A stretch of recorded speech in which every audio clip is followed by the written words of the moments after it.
Përshëndetje nga unë Adi dhe në këtë video do të shpjegojmë se si funksionojnë rimbursimet në BESA ose. Flasim për rimbursimet e një rezervimi që është duke i qëndruar në hotel, por vendos të ndërpres akomodimin, të largohet para kohe. Unë kam hapur versionin e menaxherit, ku menaxheri më parë duhet të ketë bërë një 2 ndryshime të vogla. Le të shkojmë ato tek cilësimet, politikat e rezervimit. Nëse zbresim poshtë kemi rimbursohet pa aprovim menaxheri. Kjo do të thotë nëse e aktivizojmë, recepcionistët kanë të drejtë të aprovojnë një rimbursim pa u konfirmuar më parë me menaxherin. Pastaj kemi tarifën e anullimit. Është një lloj penaliteti që lëshohet në faturën e re. Nëse është 20%, 6% të VSH apo me 0% të VSH. Këtë e zgjidhni me ekonomistin tuaj. Unë kam lënë si të para përcaktuar 20% tarifë shërbimi. Kushtet e anullimit do të thotë që nëse pjesa e mbetur është vlerës le të themi 100 euro dhe ne zgjedhim që ne hoteli mund të mbajmë deri në 70% të vlerës së mbetur, le të themi nëse vlera e mbetur është 100, ne mbajmë 70 euro. Nëse vlera e mbetur është 140, ne mbajmë nëse vlera e mbetur është 200 euro, ne mbajmë 140. Kjo është thjesht një mënyrë për të treguar ose kur lëshojmë një faturë për të deklaruar që hoteli ka si politik për të mbajtur vlerën deri në 70% të pjesës së mbetur. Gjithmonë kjo është kur rimbursimi është për një rezervim me status check-in. Pasi i ka bërë këto menaxhmenti, recepcioni mund të vazhdoj fare thjesht me rimbursimet. Vetëm pak të rregulloj se në rregull, vazhdim te recepcioni. Tu jemi të lidhur si recepcionist. Po ta shikojmë, statusi është recepcionist. Në rregull. Nëse një rezervim do ta anullonim para kohe, le të themi po të marrim këtë këtu, 102-shin dhe ka check-outin nesër, mirë po i bëjmë check-out që sot dhe nuk i kthejmë para, në këtë rast thjesht bëhet check-out. Arsyeja test mund të jetë një arsye, nuk përdorim rimbursim. Dalje pa rimbursim do të thotë që pjesa e mbetur e një nate nuk i rimbursohet fare. Thjesht dalje pa rimbursim dhe personi është larguar nga prona. Është bërë check-out. Le të bëjmë edhe këtë të njëjtën gjë, ose dalje e hershme ose check-out. Ta ngrej pak më lart që të duket, këtu duket mirë. Okej, edhe këtu test. Dhe po ta shikojmë kemi dalje pa rimbursim. Dalje me rimbursim, do i rimbursojmë diçka nga pjesa e mbetur. Pa rimbursim, thjesht i bëjmë check-out. Dhe larguar. Po ta shikojmë tani e kemi të pastër. Nëse do vim pak tek arka e recepcionit, do shikojmë që gjendje kemi 0. Nëse do bëjmë një pagesë, le të themi marrim një rezervim, kalendari, le të bëj një rezervim nga data e dieshme deri me datë 1.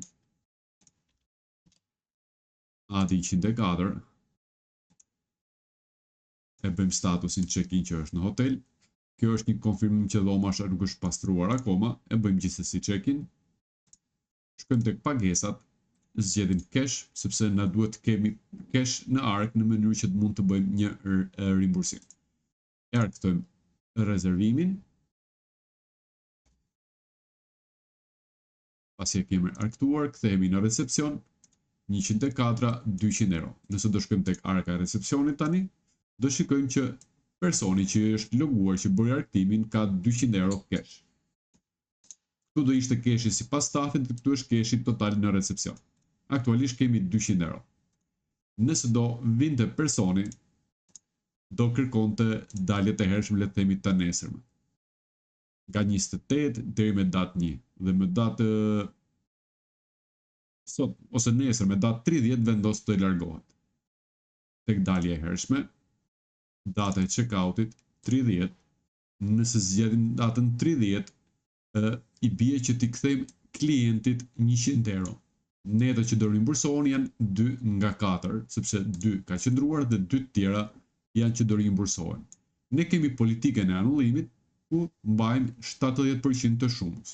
Nga 100 euro do mbajmë 70 do i mbajmë ne, 30 do ja kthejmë klientit.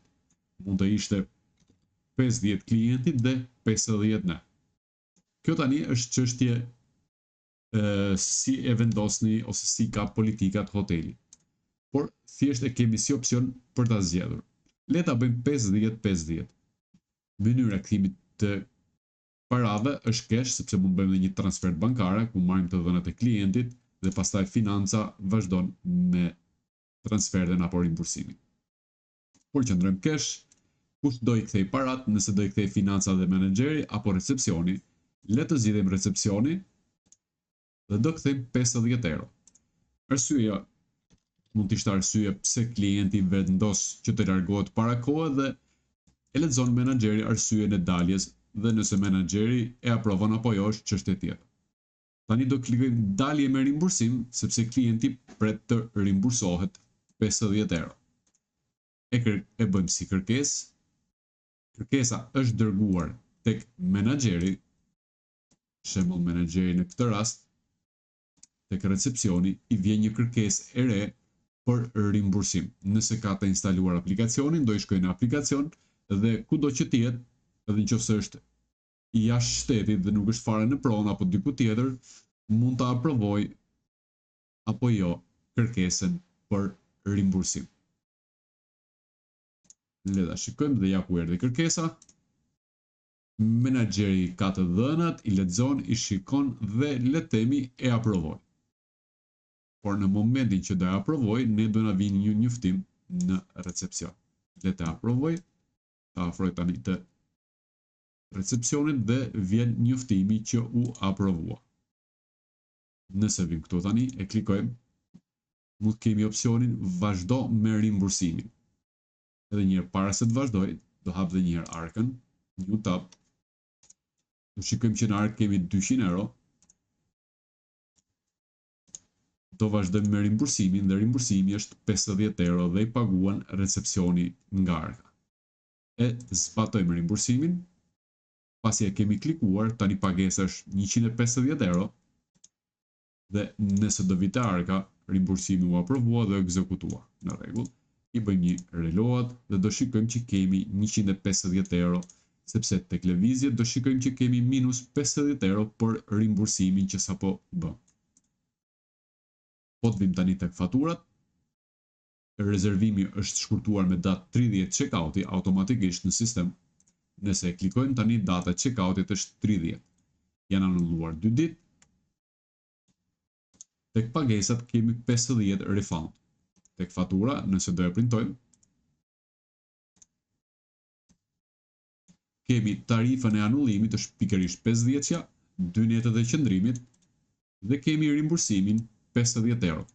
Klienti ka paguar 200, 150 janë tonat, 50 i kemi kthyer rimbursim. Fatura është i fiskalizuar, gjithçka është në rregull dhe me një klikim të vetëm rimbursojmë. Por çfarë nëse rimbursimi është më i madh nga çfarë ne kemi? Ose më saktë, le t'i heqim parat nga arka, ku menaxhmenti bën tërheqjen e parave në recepcion tek financat, mbledhja e arkës, zgjedh ana recepcion në këtë rast dhe tërheq parat. Ana ka bërë 2 pagesa, 200 euro cash në këtë rast dhe 300 euro kart. Por ajo çfarë dorëzojmë është 150 sepse ka bërë rimbursim prej 50 eurosh. Por nëse menaxheri zgjedh të rriqë njëherë nga prona, parat largohen edhe nga arka kryesore. Por nuk do t'i largojmë nga prona, parat qëndrojnë në pronë, thjesht i marrim nga recepcioni dhe i ka menaxheri si para. E klikojmë. Tani vim tek arka dhe kemi pikërisht menaxhmenti ka 189, ndërsa recepcioni tashmë ka 0 euro. Nëse do vim këtu, do i bëjmë një reload, do shikojmë që e kemi 0. Le të bëjmë një rezervim të ri nga recepcioni. Po e bëjmë kapim një këtu ku e kemi të lirë nga data e djeshme deri më datë 3.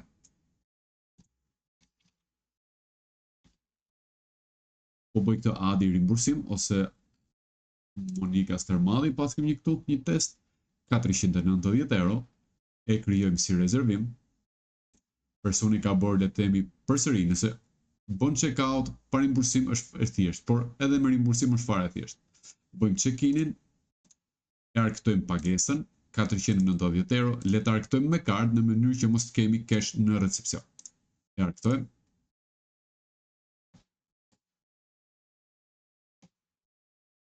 Kthehemi te recepcioni dhe do shikojmë që fatura është paguar, fatura është lëshuar, është fiskalizuar dhe është përgati për printim për t'ia dhënë klientit. Le ta mbyllim. Por klienti vlen dhe thot do largohem me datë 31 dhe kërkon daljet e hershme, ku data e daljes është 31, diferenca e mbetur është 196. Por le të bëjmë një diferencë pak më të vogël, dalja me datë 1.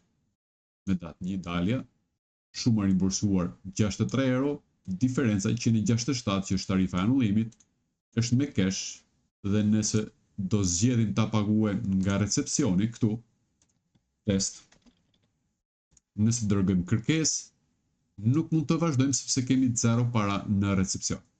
Për të vazhduar, menaxhmenti ose duhet të na bëjë transfer parash nga arka e kryesore në recepcion, ose ne ja kalojmë pagesën menaxhmentit dhe e dërgojmë si kërkesë. Po ta shikojmë, ne s'kemi para dhe nuk vazhdojmë dot. Në këtë mënyrë ja dërgojmë menaxhmentit si kërkesë, e mbyllim përsëri dhe përsëri menaxhmenti ka 189 euro gjendje në ark. Po të vim tek recepcioni, tek aprovimet në pritje, tani e paguan financa. Nuk e di nëse shikohet qartë, por është një kërkesë prej 63 euro rimbursim, por që e paguan financët dhe jo recepcioni. Menaxheri përsëri ka dy opsione, e aprovon dhe pastaj vazhdon financa, ose e aprovon dhe ekzekuton dhe përfundon vetë si proces. Por le ta bëjmë kur e aprovon menaxheri dhe paguan financa. E aprovon menaxheri. Po ta shikojmë përsëri recepcionit i erdhi ajo që është aprovuar, tani vetëm pak çaste sa financat të nxjerr parat dhe t'ia kthejmë personit. Pasi e ka aprovuar, mund të shikojmë përsëri këtu tek pjesa që është bërë rimbursimi prej 63 eurove sepse menaxheri e ka aprovuar.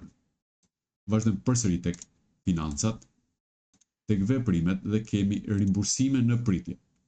Tani financa ka pikërisht të 63 euroshin, ku mund të shikoj detajet, kujt i përket, çfarë i përket, mund ta ekzekutoj që këtu, po ekzekuton si rimbursim, do të thotë që të nxjerrë parat nga arka. Do zgjedhë nga arka e menaxhmentit. Nëse do ishte transfer bankare, do zgjidhte bankën nga ku do bëhet transferta. Por aktualisht jemi cash, parat dalin nga management euro. Management euro, para se ta bëj, do vi njëherë te financat, do hap arkën, do shikojmë këtu management euro, kemi 189 euro. E ekzekutojmë. Management euro, konfirmo. Tani financa sapo kanë nxjerrur 63 euro nga arka. Nëse rifreskojmë, janë minus 63 euro në ark. Edhe në management euro e kemi edhe si historik çfarë ka ndodhur me 63 euro. Dhe shuma e mbetur 126. Recepcioni këtu s'ka punë sepse parat tashmë kthen financa mund t'i jap recepcionit dhe recepcioni ja jep klientit, por si procedurë ka përfunduar dhe po shkojmë tek faturat, e kemi minus 63, po ta printojmë si faturë, e kemi pikërisht minus 63 euro rimbursuar. Kemi tarifën e dhomës, tarifën e anullimit dhe pjesën e mbetur. Tani kjo është çështje recepcioni, muandej mund të vazhdoni edhe me rimbursim banke, por kjo është minimalisht praktikat e rimbursimit në Besa ose. Por nëse sikur tham, nëse dalje e hershme dhe nuk kemi rimbursim, mjafton ta klikojmë dalje pa rimbursim dhe menjëherë bëhet statusi checkout, dhoma lirohet për të vazhduar ditët e mbetura dhe kemi mbaruar punë. Mirupafshim.